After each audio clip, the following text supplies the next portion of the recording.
Vasanthakumar Raman blog YouTube ചാനലിലേക്ക് ഏവർക്കും സ്വാഗതം. ഇന്ന് സർവ്വസാധാരണമായി നടക്കുന്ന ഒരു സംഭവമാണല്ലോ ഭ്രൂണഹത്യ.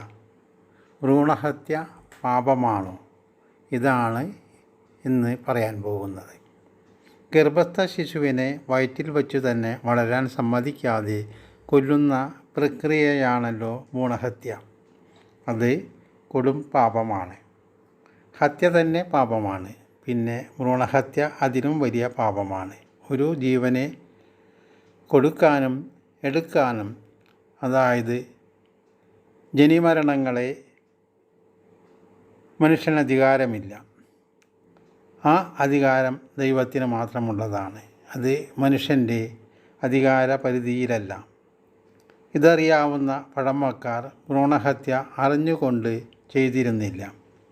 ഈശ്വരേച്ഛ അനുസരിച്ച് അലസിപ്പോയാൽ വിധിയെന്ന് സമാധാനിക്കും. ഇക്കാലത്ത് മനുഷ്യൻ ദൈവത്തിൻ്റെ അധികാരത്തെപ്പോലും നീതിയെപ്പോലും ചോദ്യം ചെയ്യുന്നു. അതു ശരിയല്ല. നിയതിയുടെ നീതിയും നിയമവും ആർക്കും ചോദ്യം ചെയ്യപ്പെടാനും അധികാരമില്ല.